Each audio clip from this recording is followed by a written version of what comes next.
Hi guys, today we are talking about a new concept demand. Demand का मतलब होता है मांग।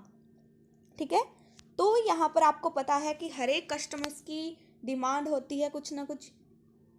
ठीक है, जैसे कि आप यहाँ पर एक टर्म से याद रख सकते हैं कि क्वांटिटी ऑफ ए कमोडिटी, कि कमोडिटी की क्वांटिटी, जहाँ पर कस्टमर कस्टमर और कंज्यूमर टू वर्ड आते हैं। ये कस्टमर का मतलब ये होता है जो प्रोडक्ट को परचेज करेगा। ठीक है, लेकिन कंज्यूमर वो होता है जो प्रोडक्ट को फाइनली कंज्यूम करेगा। ठीक है, कस्टमर जो है कंज्यूमर भी हो सकता है। ठीक है, लेकिन कंज्यूमर जो है कस्टमर नहीं हो सकता। ठीक है, तो यहाँ पर एक टाइम पीरियड दिया हुआ होता है आपके, उस टाइम पीरियड पर एक गिवन प्राइस पर जो प्रोडक्ट को परचेज करेगा वो आपका कंज्यूमर होता है। इसमें दो चीज़ों की बात की गई है, एक डिज़ायर और वांट। डिज़ायर यानी कि विश, किसी भी चीज़ को पूरा करने की विश। वांट यानी कि एबिलिटी, ऐसी एबिलिटी, ऐसी विलिंगनेस जिससे कि आप अपने डिज़ायरेबल प्रोडक्ट्स को अचीव कर पाएँ या सेटिस्फाई करें। ठीक है, उसे जो है हम वांट का नाम देते हैं। तो इसमें तीन एलिमेंट आते हैं, आपके एग्जाम में पूछे जा सकते हैं कि तीन एलिमेंट्स क्या हैं। तो पहले आपका डिज़ायर है कि किसी भी प्रोडक्ट को जो है परचेज करने के लिए आपके अंदर पहले डिज़ायर होना चाहिए। फॉर एग्जाम्पल, आप जो है स्कूटी को परचेज करना चाहते हैं। आजकल तो कोई स्कूटी को ट्रेंड में तो है ही नहीं। लग्जरी कार की बात मान ले तो आपका डिज़ायर होगा लग्जरी कार का परचेज करने का, तो आपके अंदर पहले डिज़ायर होगा। देखो, डिज़ायर होने से तो काम नहीं चलेगा भाई, मनी भी होना चाहिए भाई। पैसा होगा तभी तो आप अपने उस डिज़ायर को फुलफिल करोगे। ठीक है, फिर उस डिज़ायर को फुलफिल करने के लिए आपके पास अमाउंट है, फिर आप उस अमाउंट को पेड अप करेंगे, आप पर्टिकुलर कंपनी को पेड अप करेंगे, तभी तो आप जो है अपने डिज़ायर को फुलफिल कर पाएंगे। जैसे ही आप अपनी लग्जरी कार को जो है बाय कर लेंगे, डिज़ायर आपका जो है कंप्लीट हो जाएगा। यहाँ पर आप सेटिस्फिक्शन हो जाएगी आपको, और आपकी जो है डिमांड कंप्लीट हो जाएगी। I hope you understand this topic. फिर हम बात करते हैं मार्केट डिमांड। तो मार्केट डिमांड का मतलब ये है जहां पर सभी कंज्यूमर, ठीक है, प्रोडक्ट को डिफरेंट प्राइस रेंज पर परचेज करने के लिए तैयार है। ठीक है, वो आपको जो है मार्केट डिमांड से याद रखनी है, जैसे कि टोटल डिमांड ऑफ कंज्यूमर। ठीक है, फिर इसमें टर्म आया है एक इंडिविजुअल डिमांड और मार्केट डिमांड। आपने मार्केट डिमांड जो है समझ लिया, अब बात करते हैं इंडिविजुअल डिमांड। इंडिविजुअल डिमांड यानी कि एक कस्टमर ही है, एक कंज्यूमर ही है जो एक गिवन पीरियड पे डिफरेंट प्राइस रेंज पर परचेज करने के लिए तैयार है, वो आपका जो है इंडिविजुअल है। तो इसमें एक डिमांड शेड्यूल का भी कंसेप्ट आता है। डिमांड शेड्यूल आपका इंडिविजुअल और मार्केट डिमांड दोनों का जो है रिलेशनशिप को शो करता है, उसे हम जो है डिमांड शेड्यूल का नाम देते हैं। तो डिमांड शेड्यूल भी दो तरीके से है, एक तो आपका इंडिविजुअल डिमांड शेड्यूल, दूसरा market demand schedule. Individual demand schedule से आप क्या समझेंगे भाई कि इंडिविजुअल ओनली यहाँ पर वन कंज्यूमर जो है परचेज करने के लिए जो है तैयार है, तो आप इंडिविजुअल कहेंगे। मार्केट में सभी कंज्यूमर जो है तैयार हैं प्रोडक्ट को परचेज करने के लिए। देखो, आप कहोगे मैम हमें तो एग्जाम्पल से समझाओ, भाई हमें तो समझ में नहीं आया। ठीक है, एग्जाम्पल से समझाते हैं भाई आपको। तो पहले आपको जो है इंडिविजुअल, ठीक है, इंडिविजुअल का जो है हम एग्जाम्पल समझाते हैं। इंडिविजुअल डिमांड का एग्जाम में जो है पूछा जा सकता है आपका। तो एग्जाम्पल है प्राइस, यहाँ पर लिखेंगे आप रुपीज प्राइस। एक सेकेंड गाइस, ठीक है, यहाँ पर आप प्राइस रुपीज के उस पर लिखेंगे। तो यहाँ पर आपका जो है इंडिविजुअल डिमांड आएगा इस साइड। ठीक है, यहाँ पर इंडिविजुअल डिमांड, ठीक है, और फिर यहाँ पर यूनिट, यहाँ पर इंडिविजुअल डिमांड, यहाँ पर यूनिट क्वांटिटी। ठीक है, पर यूनिट क्वांटिटी। देखो, आपकी जब किसी भी प्रोडक्ट की बात करें, जब प्राइस 1 रुपया है, ठीक है, तो क्वांटिटी 4 हो जाएंगी। क्वांटिटी का मतलब मात्रा, कस्टमर परचेज करने के लिए जो है 4 यूनिट परचेज कर रहा है, इसका मतलब ये है। जब आपकी प्रोडक्ट की जो है प्राइस 2 होगी तो आपके कस्टमर जो हैं 3 यूनिट परचेज करेंगे, ठीक है। और जब आपकी प्रोडक्ट की प्राइस 3 हो जाएगी तो आपके कस्टमर 2 हो जाएंगे, और जब आपके प्रोडक्ट की प्राइस 4 हो जाएगी ऐसे ही 1 हो जाएंगे। आप कुछ भी चीज़ मान के चलो, आप अपने डेयरी मिल्क की चॉकलेट मान के चलो, ठीक है, आप यहाँ पर 10 कर सकते हैं, ये 20 मान के चलो चाहे, ठीक है, ऐसे भी हो सकता है, ठीक है। 10 रुपये होगी तो आप 4 खरीद लोगे, 20 रुपये होगी तो 3 खरीद लोगे, 30 होगी तो 2 खरीद लोगे, और 40 होगी तो 1 खरीद लोगे।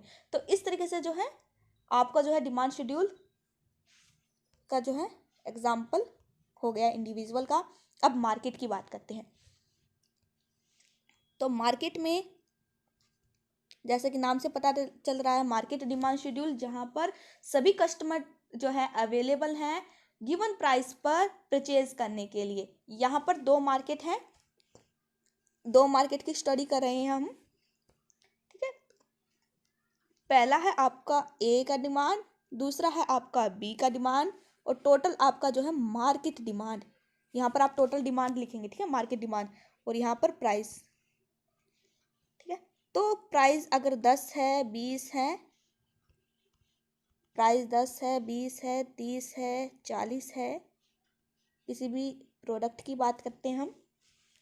जब 10 प्राइस है तो एक तो मार्केट 40 रुपये में, ठीक है। सिटी की बात कर लो, एक पर्टिकुलर सिटी की में जो प्रोडक्ट की प्राइस 10 रुपये है तो एक जो है 40 खरीद रहा है यूनिट, दूसरा जो है 30 खरीद रहा है, ठीक है।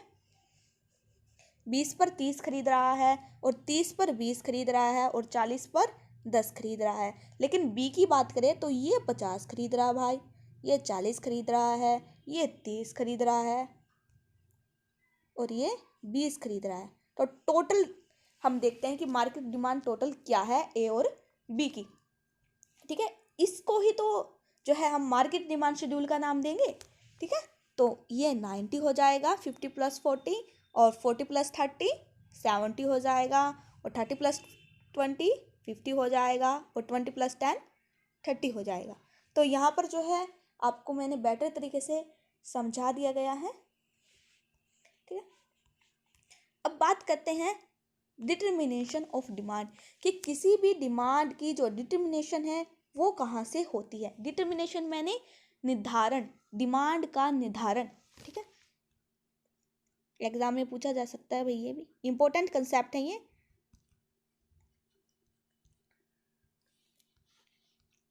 तो पहले तो आपको इसमें याद रखना है प्राइस ऑफ कमोडिटी, ये एक मेन रोल प्ले करता है आपके प्रोडक्ट को परचेज करवाने में, ठीक है। जैसे कि किसी भी कंट्री की बात करते हैं हम, चाहे या सिटी की बात कर लें, ठीक है, जहाँ पर जो है प्रोडक्ट अगर हाई रेंज पे होगा, ठीक है, तो प्रोडक्ट की जो डिमांड है वो जो है डिक्रीज हो जाएगी। अगर प्रोडक्ट की प्राइस डिक्रीज है तो डिमांड इंक्रीज हो जाएगी। तो ये चीज़ें जो है आपको ध्यान रखनी पड़ती हैं। दूसरा है आपका प्राइस ऑफ रिलेटेड गुड, ये चीज़ें जो है आपको ध्यान रखनी पड़ती है किसी भी प्राइस को निर्धारण करने के लिए। तो रिलेटेड गुड का मतलब ये है, यानी कि जो एक दूसरे में चेंज हो जाएं, ऐसे प्राइस गुड जो एक दूसरे में चेंज हो जाएं, ऐसे कौन कौन से हैं भाई। देखो, पहला तो है आपका सब्स्टिट्यूट, सब्स्टिट्यूट पूछा जा सकता है, सब्स्टिट्यूट बहुत बार आ गया है ये एग्जाम में, 1 मार्क के क्वेश्चन में। सब्स्टिट्यूट का मतलब ये है जो यूज्ड किए जाते हैं in place of each other, जो एक दूसरे की जगह पर यूज़ किए जा सकें ऐसे गुड्स को जो है हम सब्स्टिट्यूट गुड्स का नाम देते हैं, जैसे कि टी एंड कॉफ़ी। ठीक है, आप टी की जगह पे कॉफ़ी यूज़ कर सकते हैं, कॉफ़ी की जगह पे टी यूज़ कर सकते हैं। कोक एंड पेप्सी, ये एग्जाम्पल हैं आपके। ठीक है, और आपका राइस एंड व्हीट।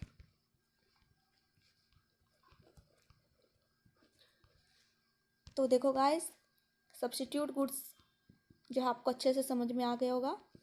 अब हम बात करते हैं, दो तरीके से बताया था हमने कि भी रिलेटेड गुड है। तो सेकंड वाला जो है आपका है कंप्लीमेंट्री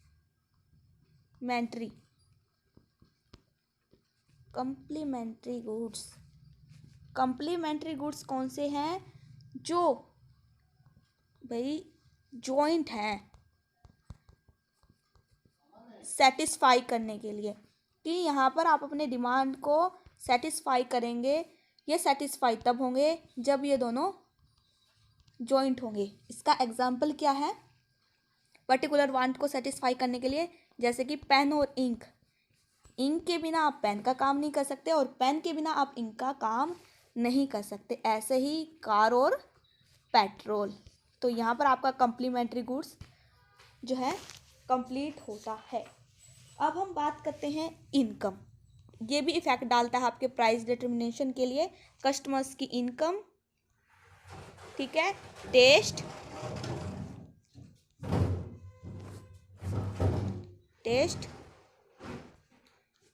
प्रेफरेंस,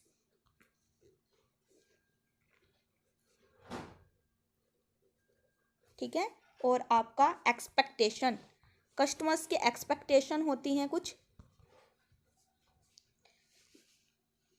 ठीक है, यानी कि फ्यूचर में एक्सपेक्टेशन है। जैसे कि आप बात करें एक्सपेक्टेशन का, हम एक अच्छा सा एग्जांपल के तौर पर आपको समझाते हैं। जैसे कि कोई प्रोडक्ट है जिसकी प्राइस फ्यूचर में जो है एनहेंस होने वाली है, लेकिन प्रेजेंट में जो है डिक्रीज है। तो बहुत से कस्टमर्स ऐसे हैं उस प्रोडक्ट को परचेज कर लेते हैं प्रेजेंटली ज़्यादा मात्रा में, जिससे कि फ्यूचर में जो है जो कस्टमर एक्सपेक्ट कर रहा है कि जो है प्राइस बढ़ेगी, तो इसीलिए जो है यहाँ पर एक्सपेक्टेशन की बात की गई है। ठीक है, तो फिर पॉपुलेशन, एक पॉपुलेशन जो है ये भी जो है इफेक्ट डालती है प्राइस डिटर्मिनेशन पर। ठीक है, ये ध्यान रखनी पड़ती है कुछ आपको डिटर्मिनेशन। ठीक है, करने के लिए फिर है डिस्ट्रीब्यूशन ऑफ इनकम। इनकम को डिस्ट्रीब्यूट करने से, इनकम डिस्ट्रीब्यूट यानी कि आप बात करते हैं कि किसी भी पर्टिकुलर एरिया में जो है किसी की इनकम हाई है, किसी की इनकम लो है, तो उसी के आधार पर जो है हम बात करते हैं कि भी डिमांड इस पर्टिकुलर एरिया में ज़्यादा होगी और उसमें कम होगी। तो ये जो है स्टडी करते हैं। ठीक है, यहाँ पर गाइस आपके नोट्स तैयार हो चुके हैं डिटर्मिनेशन ऑफ जो है डिमांड के। तो लॉ ऑफ डिमांड, तो हम आपको एक नया कॉन्सेप्ट करवाते हैं अब, लॉ ऑफ डिमांड।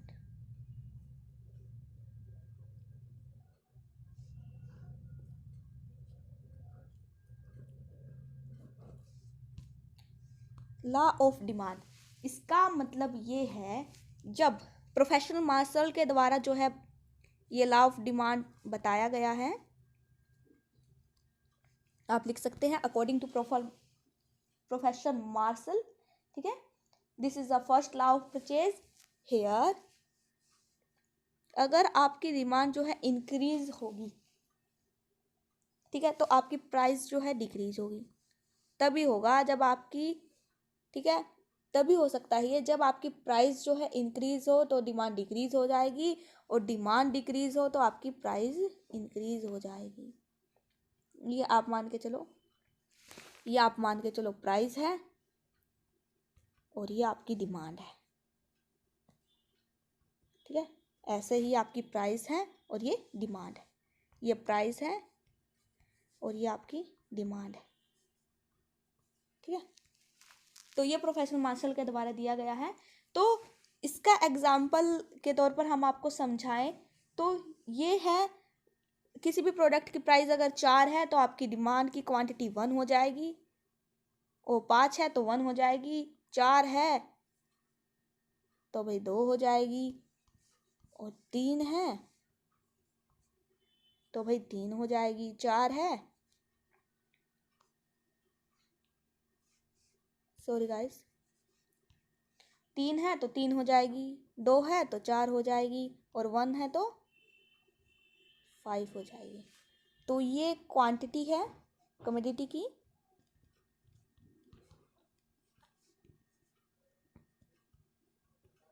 और ये प्राइस है।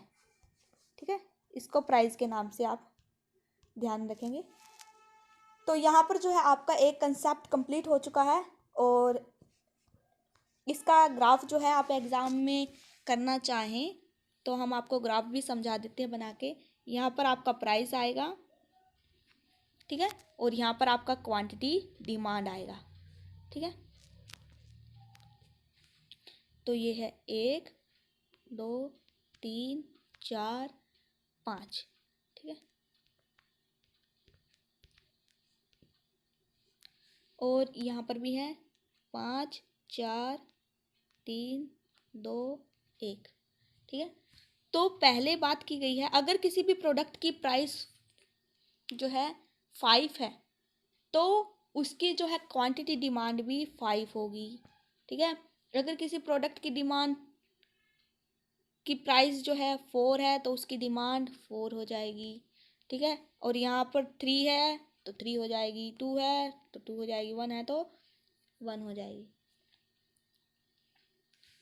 ठीक है,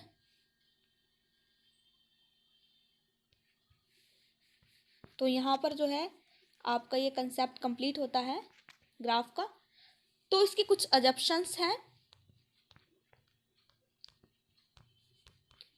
अजम्पशंस मान के चलते हैं हम। कुछ अजम्पशन है कि जहाँ पर जो है ये नियम लागू होता है। ठीक है, पहली बात तो कस्टमर्स की प्राइस पर कोई चेंज नहीं होना चाहिए,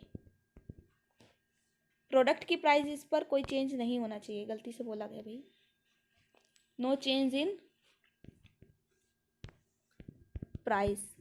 ठीक है, दूसरा no change in income,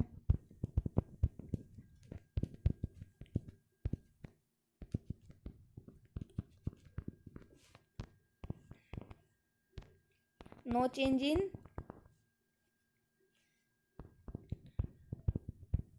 test preference. ठीक है, size of population, no change in size on population. ठीक है, इसमें भी चेंज नहीं होना चाहिए। तो ये कुछ अजम्पशन है आपकी। ठीक है, तो हम जो है नेक्स्ट कंसेप्ट की बात करते हैं। तो नेक्स्ट कंसेप्ट है आपका reasons for application of law. ठीक है, ऐसे कौन कौन से रीजन हैं जहाँ पर जो है ये लॉ जो है काम करता है। ठीक है, तो पहला है आपका law of diminishing margining, diminishing मार्जिनिंग।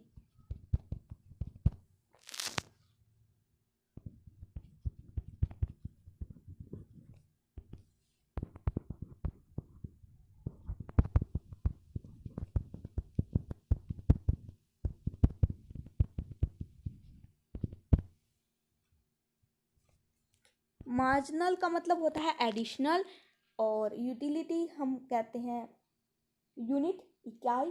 तो इसका मतलब ये है जहाँ पर कंजप्शन ऑफ कमोडिटी इंक्रीज होगी तो आपकी यूटिलिटी जो है वो भी इंक्रीज होगी। जैसे ही आपकी कंजप्शन जो है कमोडिटी की डिक्रीज होगी वैसे ही आपकी जो है यूटिलिटी डिक्रीज हो जाएगी। तो ये लॉ ऑफ डिमिनिशिंग मार्जिनिंग होता है। तो दूसरा है आपका इनकम इफेक्ट, इनकम इफेक्ट, और तीसरा है आपका सब्स्टिट्यूशन इफेक्ट।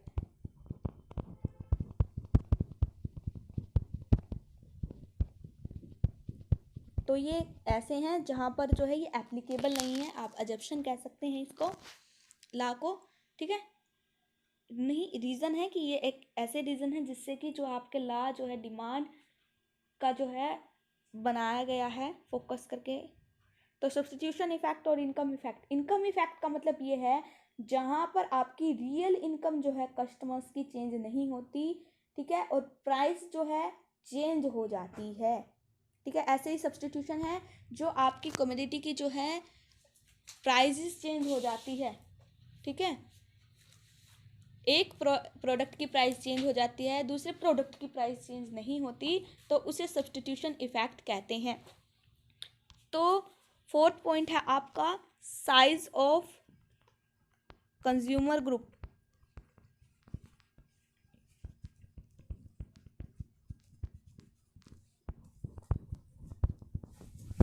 के कस्टमर के भाई या कंज्यूमर के साइज की बात की गई है किसी भी पर्टिकुलर एरिया में, या तो कस्टमर्स के साइज ज़्यादा है, पॉपुलेशन ज़्यादा है या कम है।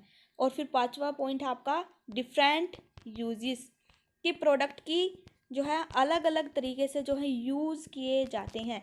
जैसे कि इसका सबसे अच्छा एग्जाम्पल जो है आप मिल्क को ले सकते हैं, यानी कि मिल्क मिल्क का जो है आप डिफरेंट तरीके से यूज़ कर सकते हैं। कोई जो है मिल्क को जो है चीज़ के रूप में यूज़ करता है, कोई जो है इसको रॉ मटेरियल के फॉर्म में यूज़ करता है, कोई बटर की फॉर्म में यूज़ करता है। तो यहाँ पर जो है ये कंसेप्ट कंप्लीट होता है आपका लॉ ऑफ डिमिनिशिंग मार्जिनिंग, जो हमने ये समझाया है सारा, ठीक है। ये रीजन है जहाँ पर आपका जो है ये लॉ एप्लीकेबल होता है, ठीक है। तो कुछ एक्सपेक्टेशन है कस्टमर्स की, तो उसके अकॉर्डिंग ही जो है हमने इसको समझा है। तो अब बात करते हैं एजप्शन की। एजप्शन हमने किया है, इस तरीके से बनेगा। फिर है आपका construction of demand. Construction of demand यानी कि मांग का संकुचन। प्राइस है 5, ठीक है, ये क्वांटिटी डिमांड है, ये प्राइस है। तो प्राइस 1 है तो डिमांड 5 है, और प्राइस 5 है तो डिमांड 1 है। तो इस तरीके से आप जो है कंस्ट्रक्शन को समझ सकते हैं। कंस्ट्रक्शन का मतलब है यहाँ पर, कंस्ट्रक्शंस का मतलब यहाँ पर जो डिमांड है आपकी अपवर्ड की ओर मूवमेंट करेगी। इंक्रीज इन डिमांड और डिक्रीज इन डिमांड, इस कंसेप्ट का तो आपको पता ही है गाइस, ठीक है। जहाँ पर आपकी डिमांड इंक्रीज हो रही है, क्वांटिटी डिमांड, तो उसे आप इंक्रीज इन डिमांड बोलेंगे। और जहाँ पर आपकी क्वांटिटी डिमांड डिक्रीज हो रही है तो वहाँ पर आप डिक्रीज इन डिमांड बोलेंगे। तो गाइस यहाँ पर आपका ये टॉपिक कंप्लीट होता है। Thank you guys for watching this video.